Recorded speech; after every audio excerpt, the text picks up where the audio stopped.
All right. Open a Bible. You want to be in Hebrews chapter 7. If you don't have one of the journals, they're sitting out here on the table. You're welcome to go and get one where nobody will think weird about it, right? It has a copy of Hebrews in it and give you a chance to follow along. That's what they are for. I'm just reminding you that they are out there on the table and are available to you. I said this a minute ago. I'm going to say it again because it's just... I don't know, it makes me feel better, I guess. This has been difficult. Like the story of Melchizedek that is present and the way it's talked about in Hebrews is deep, it's rich, it's historical, it's mysterious. I've been talking about it with a friend of mine at work now for like 3 or 4 weeks. So we've been thinking and studying and trying to prepare, trying to wrap my mind around this text. And it's just absolutely kicking me, right? Like it's been difficult. And I want to tell you like essentially what's happening in Hebrews chapter 7. It is pulling out of something that we dealt with in Hebrews chapter 6 as our preacher, right? And remember, Hebrews is a sermon, so it's written and delivered to be in what would be a very long-winded sermon idea.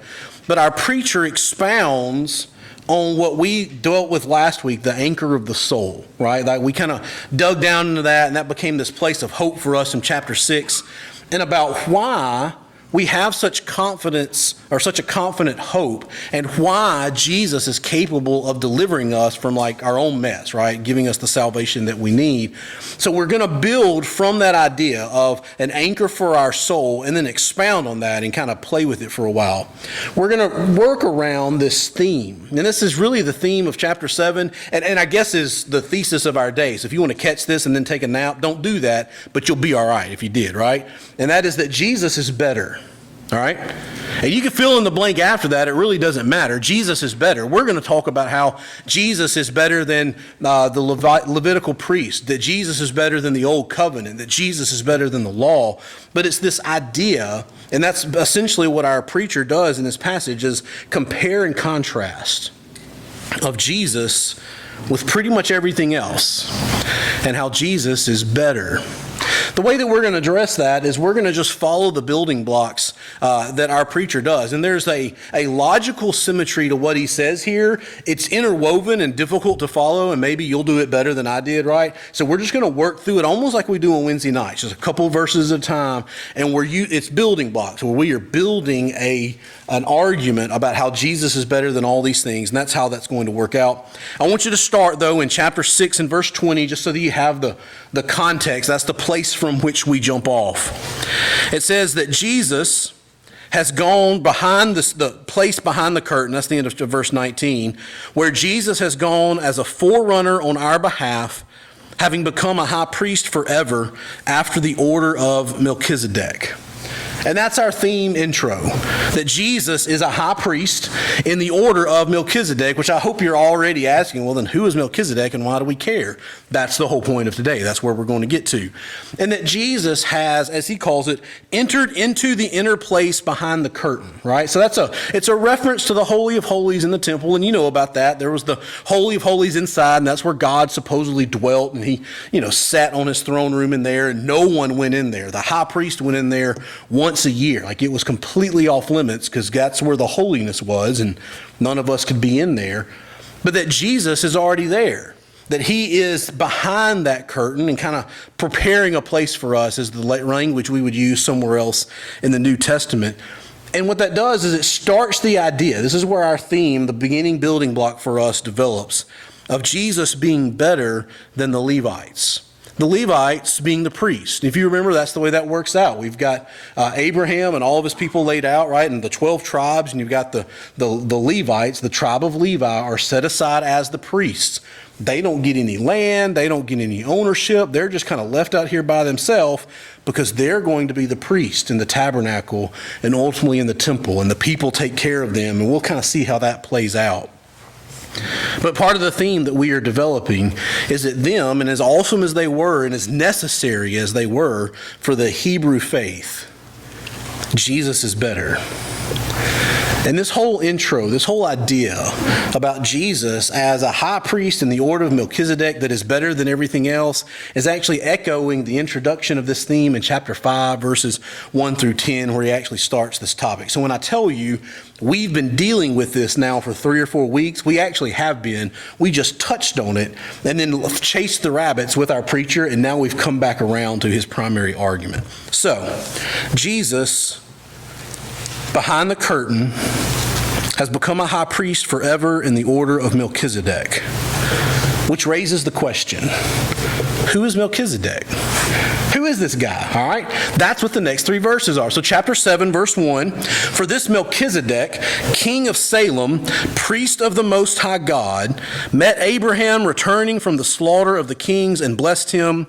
And to him, Abraham apportioned a 10th part of everything. That would be a tithe, right? He is first, by translation of his name, king of righteousness. And then he is also king of Salem, that is, king of peace. He is without father or mother or genealogy, having neither beginning of day nor end of life, but resembling the Son of God, he continues as a priest forever. So that's essentially a summary of a passage in Genesis 14. If you want to make the note of it, Genesis 14, it's verses 17 to 24.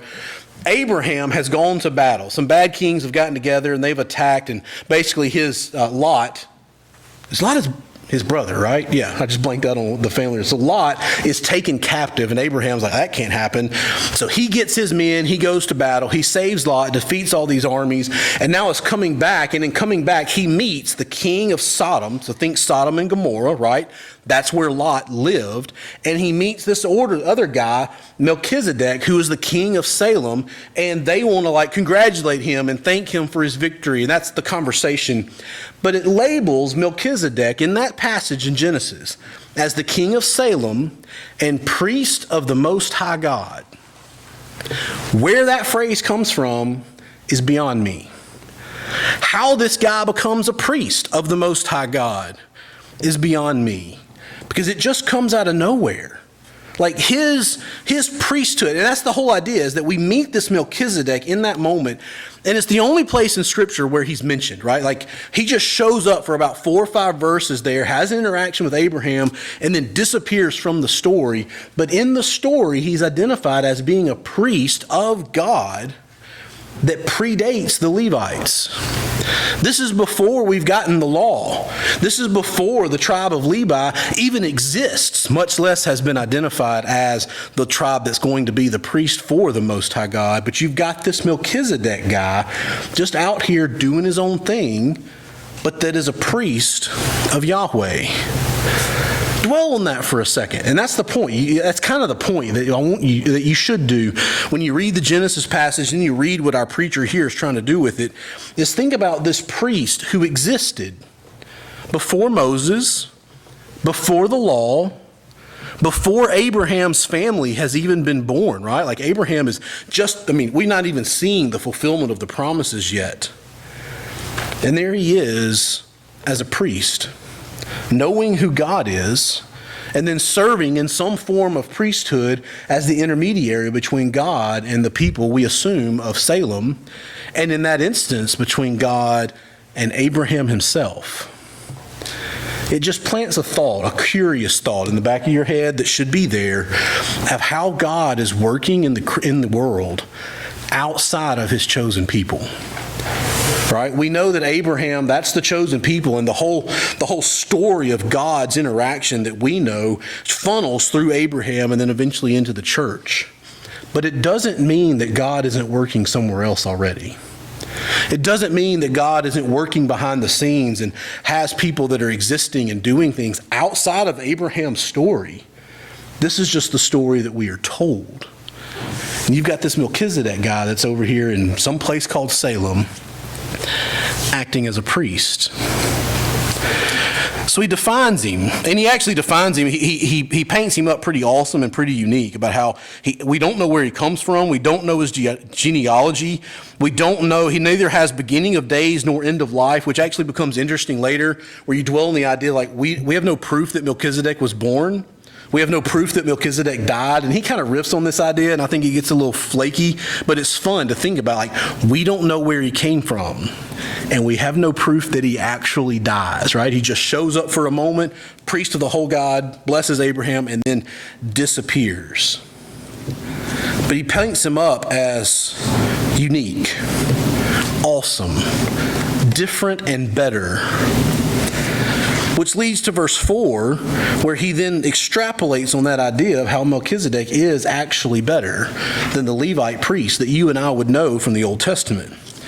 He says, see how great this man was, to whom Abraham the patriarch gave a tenth of the spoils. All right. So Melchizedek gets a tithe from Abraham from all the loot that he got from, killing these kings and taking all their stuff. All right. So he's going to extrapolate on how awesome Melchizedek is. Verse 5. And those descendants of Levi, so the priest, who receive the priestly office, have a commandment in the law to take tithes from the people, that is, from their brothers, though these also are descended from Abraham.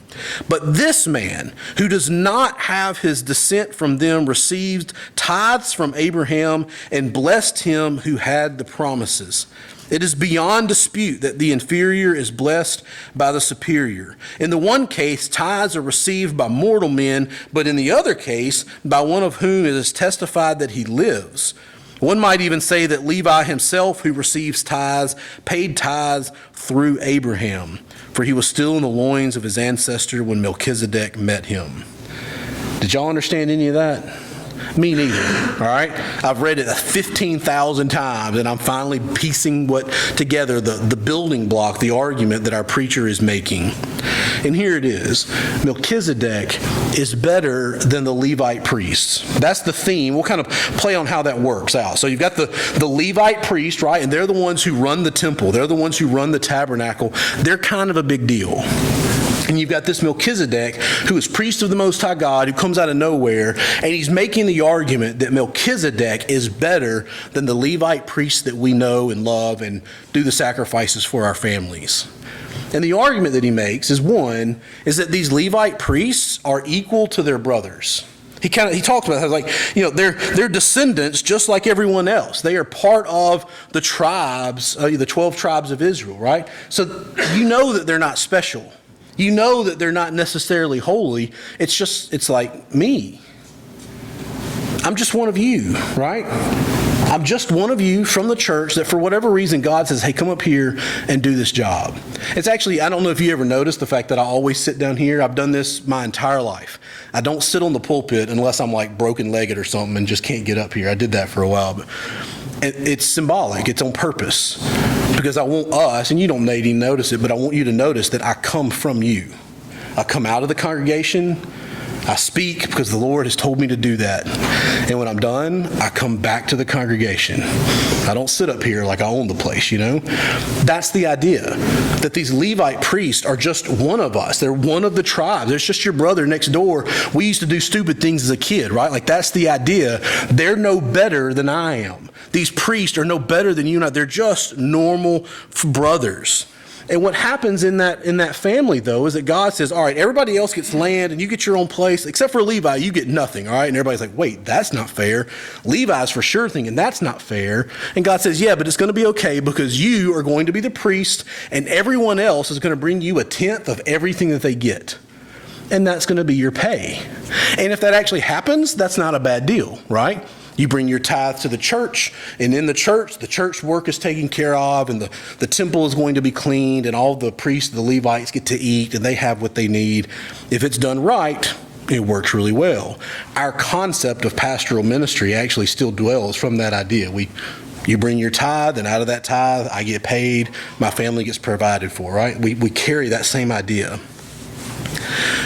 But what he says is in that family relationship, the brothers are required to tithe.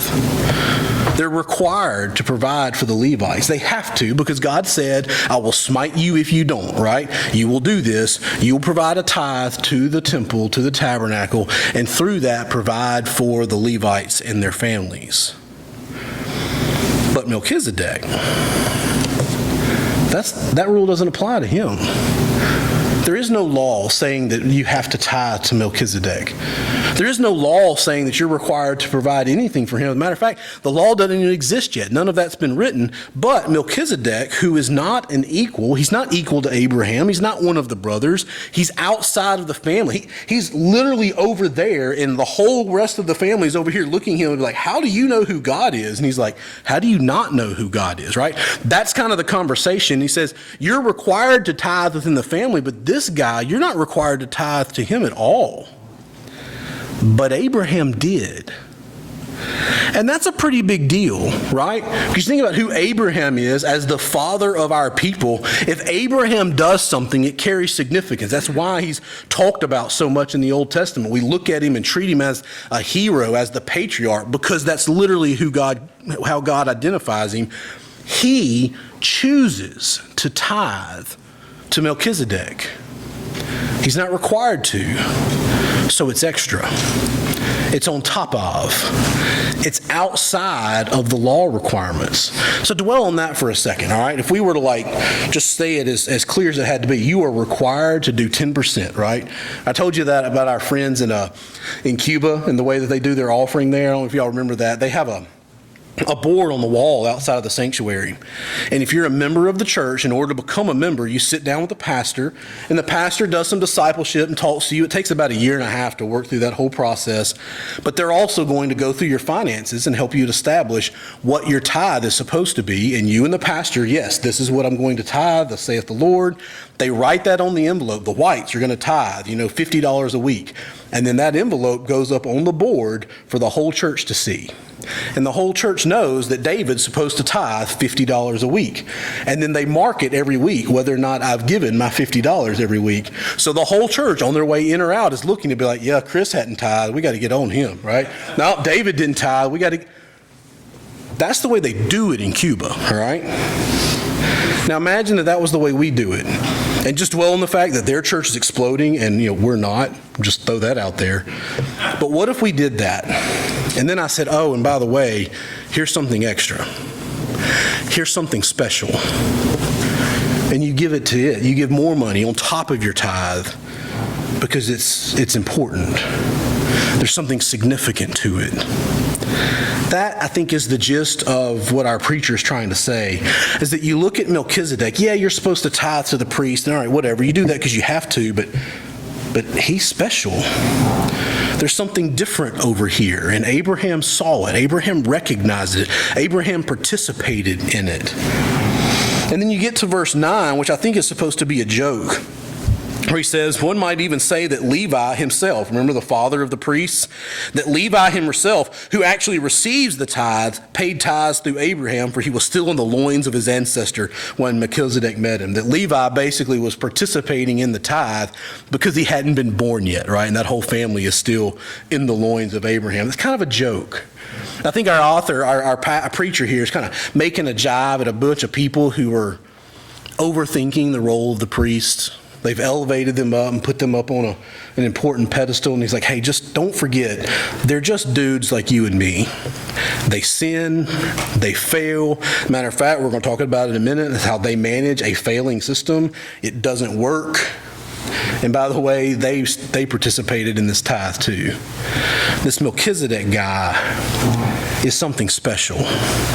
And that's where we stop and kind of summarize. This is our first major building block, is that Melchizedek, we've established Melchizedek as unique and superior to the Levitical priests.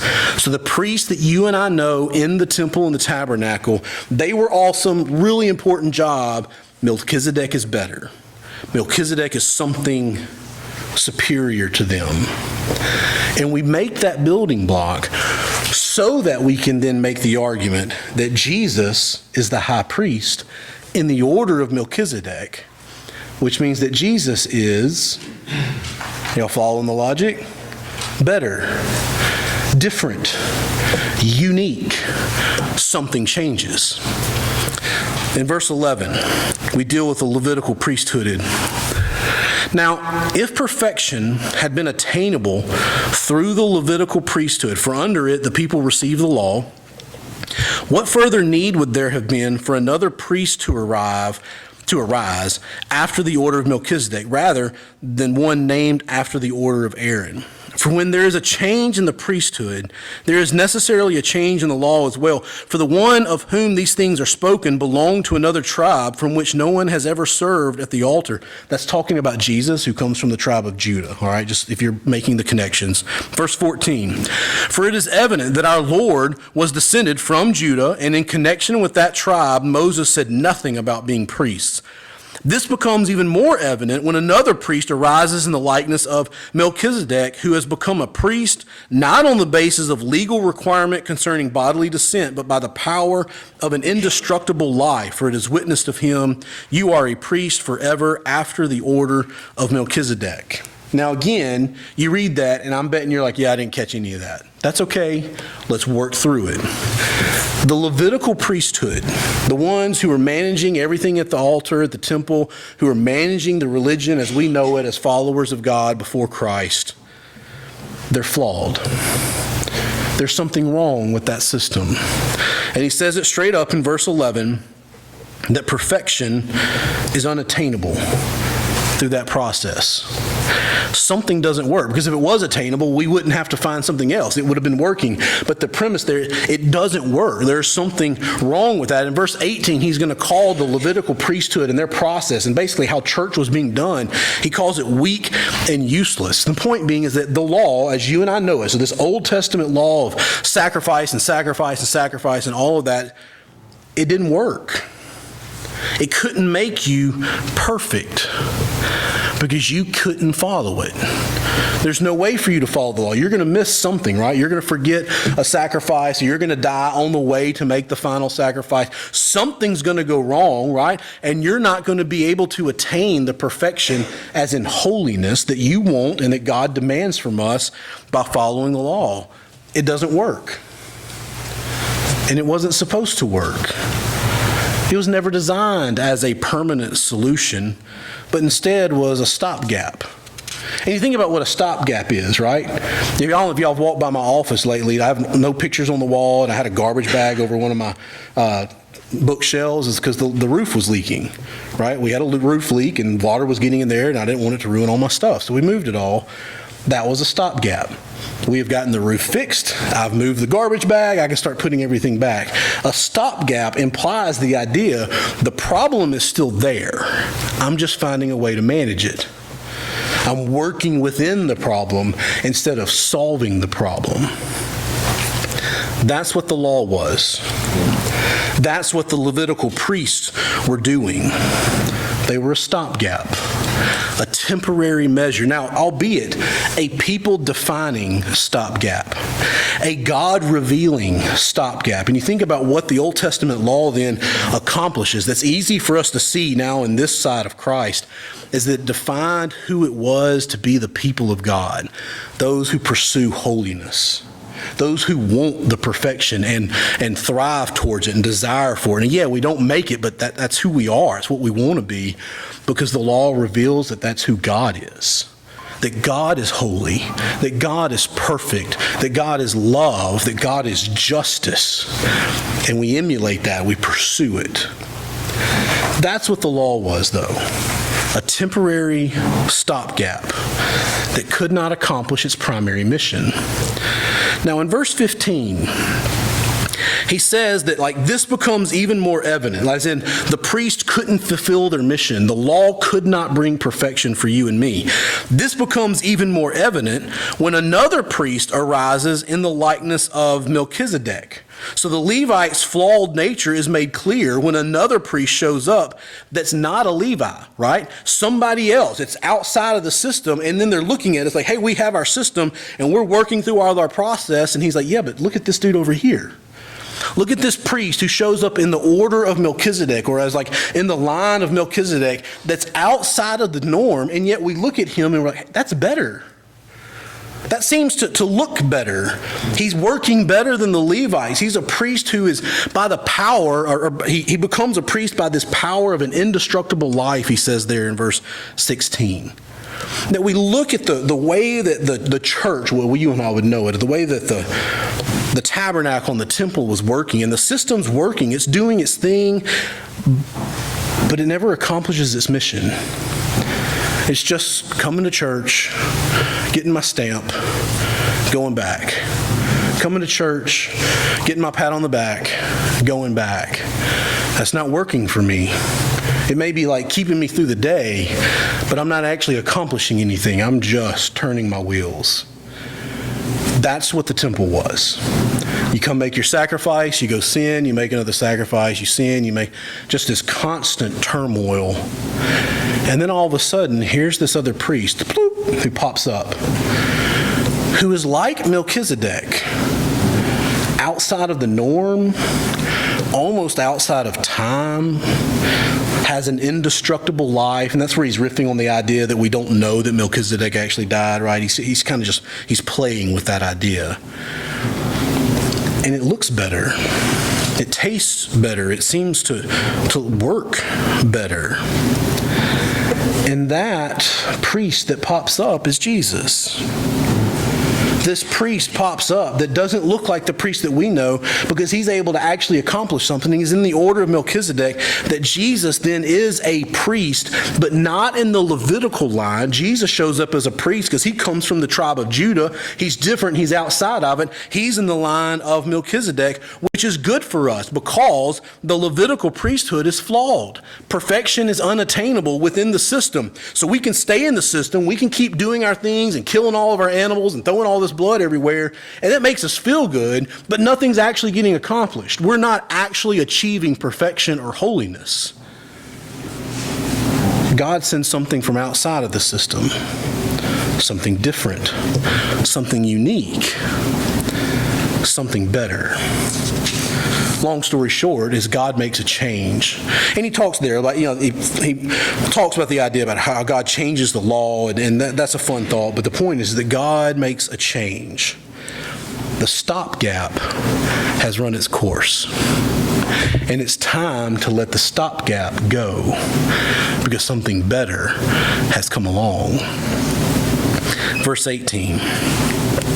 For on the one hand, a former commandment is set aside because of its weakness and uselessness, for the law made nothing perfect.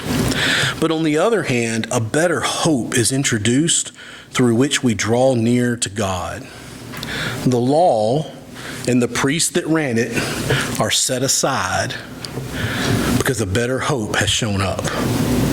Think about how the law, which could never accomplish this mission of perfection, its mission of salvation, it's set aside for something new that can. And that something new that can achieve its mission of perfection and of salvation is connected to Jesus. And what's happening here is we're like 3 or 4 building blocks in, but we're finally really starting to get traction on our theme that Jesus is better, right? Because we talked about how Melchizedek is better, and Jesus is in the line of Melchizedek, so then he is better than everything else that came before him. He's better than the Levites, he's better than the law, and he provides for us, his language here, a better hope. We've always had a little hope. We've always had the presence of God. We've always known that the Holy of Holies was right there, and I can almost get to it. I've always had hope. But my hope is so much better now because I have hope in a priest that's actually behind the curtain. And think about hope. The word hope.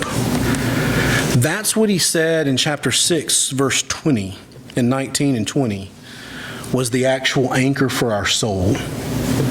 And we talked about that last week. I'm just going to drop the dime on it, right? You can go to YouTube and find it. That the hope that we have isn't whimsical, as in, oh, maybe, oh, I wish, oh, it's just possible. The hope that we have has a sense of concreteness because we define it as an anchor, something that drags into the ground and holds us in our place. That hope of a high priest who can actually save us, who can actually reconnect us to God. Or in the way that he uses it here, who can draw us near to God. And that's what he says in the end of verse 19. A better hope is introduced through which we draw near to God. And I think we're finally catching on to something that's significant. We're grabbing hold of what it is that's the desire of your heart. That I want to draw near to God. That's the goal, right? That always has been the goal. That's the description of the mission.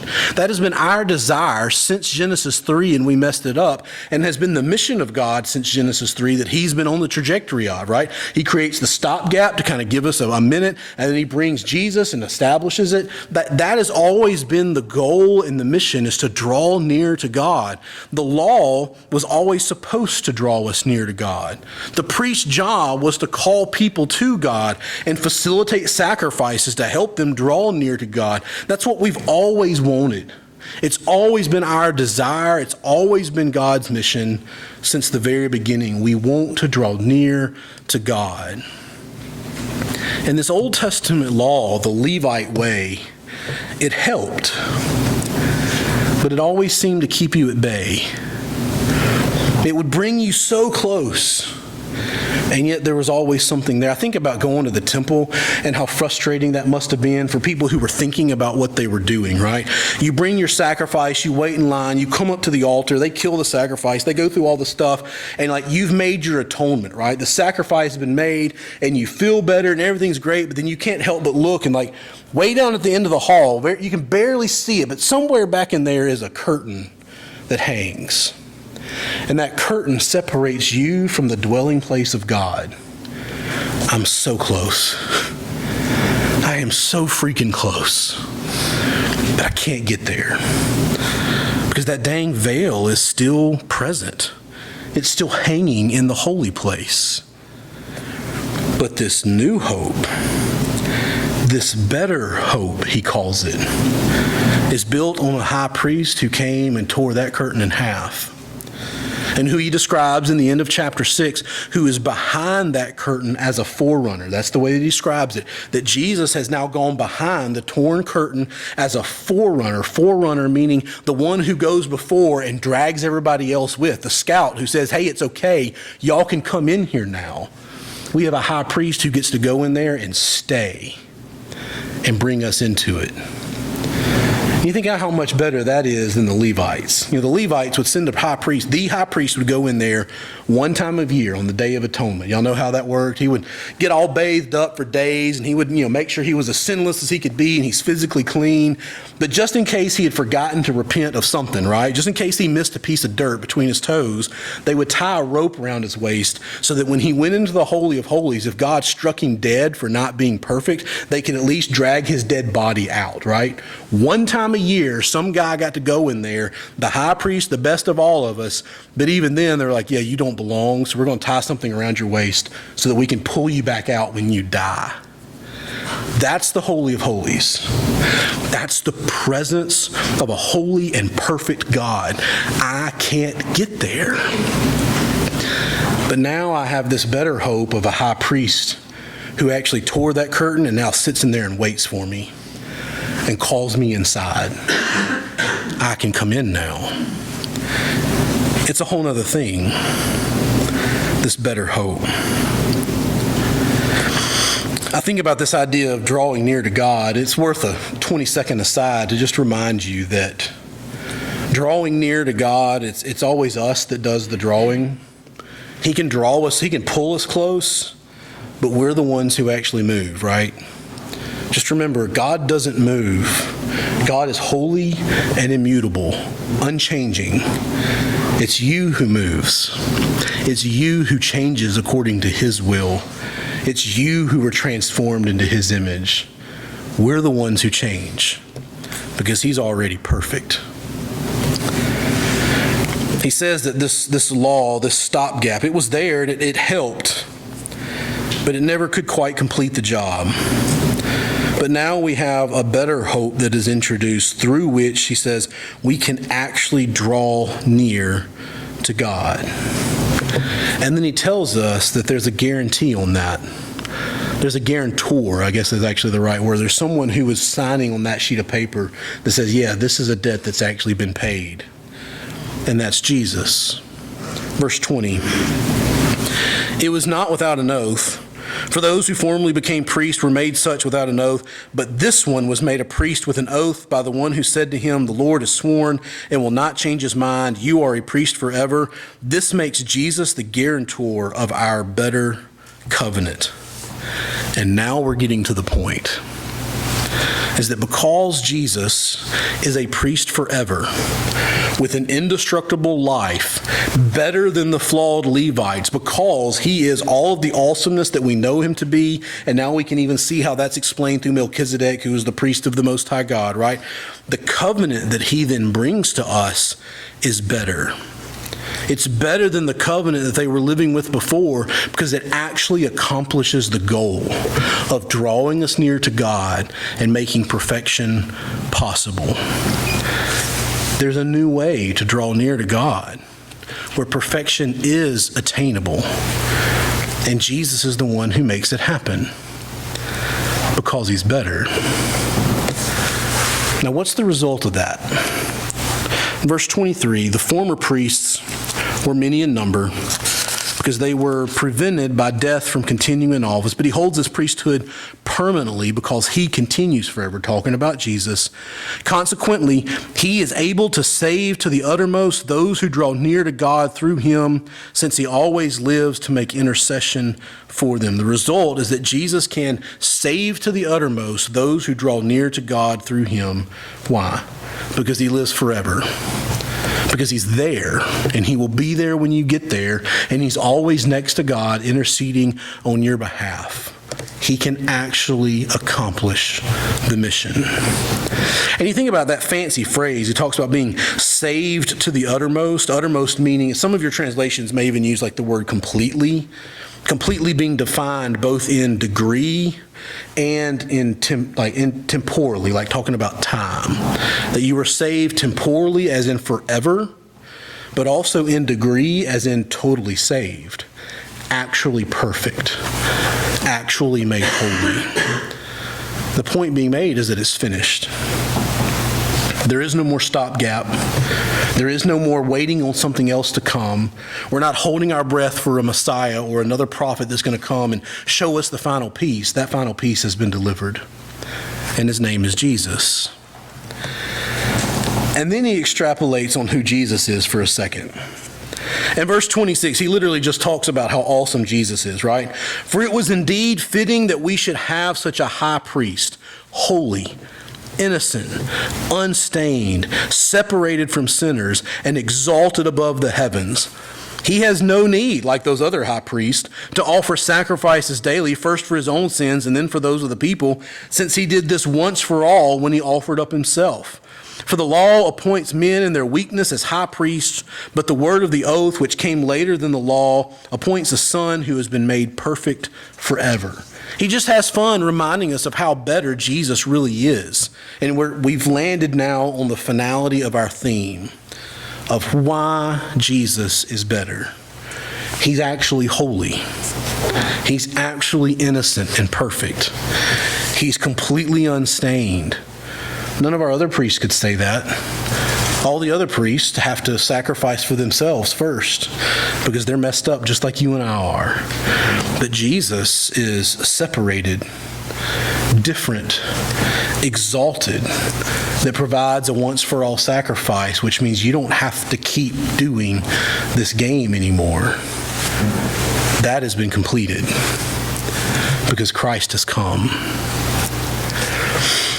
I think what our preacher is getting on, and we'll actually pick some more of this up next week, believe it or not. We got like 3 more chapters of Melchizedek comparisons, all right? So just gear up. It gets easier, I promise.